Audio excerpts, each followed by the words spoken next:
Okay, so the first angle that I'm going to be finding is I'm going to be finding the sine and the cosine of 5 pi over 6. And the first thing that you need to do in order to solve this is you need to create a right triangle. And if you look at the screen, you can see that I have two different right triangles shaded in. And the reason is both of those triangles are essentially the same, they're the exact same triangle, but they're just in different quadrants. So certain sides are negative, but they're essentially the same thing. And so when I created this right triangle, I noticed that I was able to create a 30, 60, 90 special right triangle. So using the properties of a 30, 60, 90 triangle, and knowing that the hypotenuse of this triangle was 1, I was able to get one of my legs to equal 1/2, and then my adjacent leg to equal a square root of 3 over 2. And in order to find the sine of 5 pi over 6, I had to do the opposite side over the hypotenuse. So that ended up being the sine of 5 pi over 6 is equal to 1/2 divided by 1.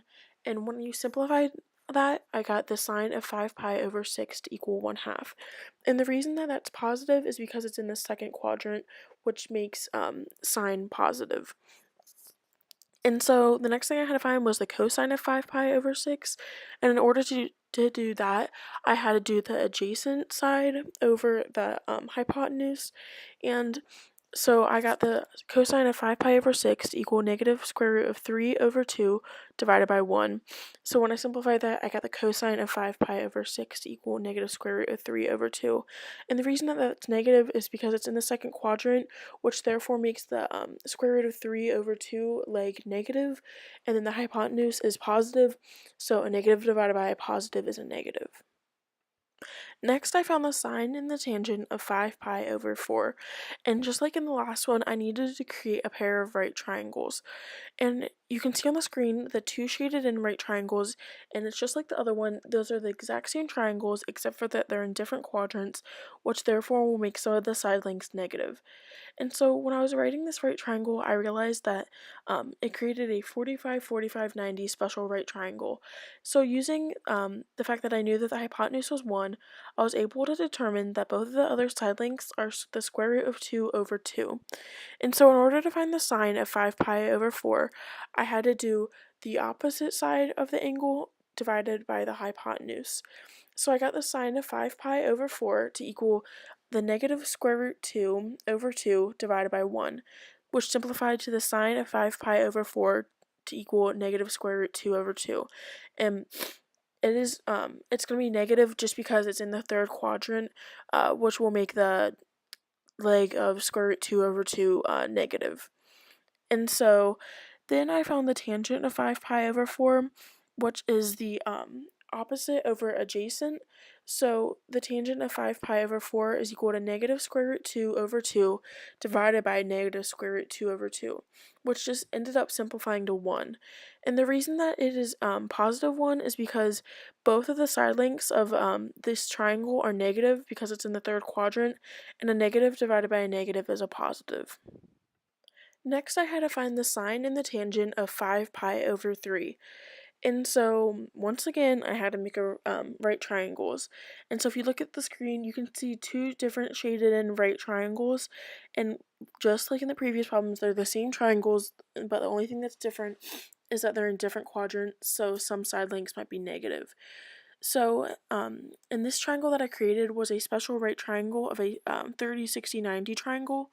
And using that I knew that the hypotenuse was 1, I was able to determine that the other side lengths are the square root of 3 over 2 and then 1/2. So in order to find the sine of 5 pi over 3, I had to do the opposite side divided by the hypotenuse. So I got the sine of 5 pi over 3 to equal to the negative square root 3 over 2 divided by 1, which simplified to the sine of 5 pi over 3 equaling the negative square root 3 over 2. And the reason that it's negative is because it's in the it falls in the fourth quadrant, which will make the side length of of square root 3 over 2 negative, and a negative divided by a positive is a negative, so therefore the sine of 5 pi over 3 is negative. Next, I had to find the tangent of 5 pi over 3, which was used finding the opposite side over the adjacent side. So which ended up being the tangent of 5 pi over 3 is equal to negative square root 3 over 2 divided by 1/2. Um, and then so what I did is I just flipped on the fraction in the denominator. So I had the negative square root 3 over 2 multiplied by 2 over 1, and then that simplified to the tangent of 5 pi over 3, equaling negative square root 3. And just like in the first one, since it is in the fourth quadrant, it's going to make that square root 3 over 2 side negative, which therefore, and then the 1/2 side is positive, and then a negative divided by positive is once again a negative, so therefore the tangent of 5 pi over 3 is negative. Okay, so then last thing that I had to find was the sine and the tangent of pi over 2. And so in order to find that, I had to create a couple limits. So my first limit is as theta is approaching 0, sine of theta is approaching 0, and then as theta is approaching pi over 2, sine of theta is approaching 1. And that was, I was able to find that just based off the picture above.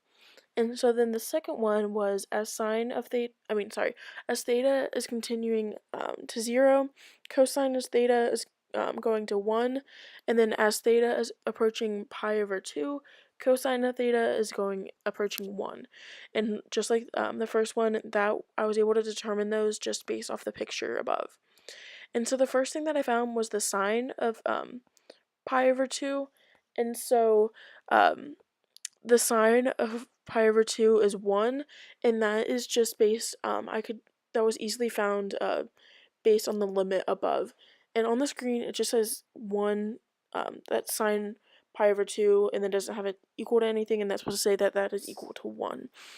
And so then the last thing that I had to find was the tangent of pi over 2, and we know that tangent is sine over cosine, so I knew that the tangent of pi over 2 would equal the sine of pi over 2 divided by the cosine of pi over 2.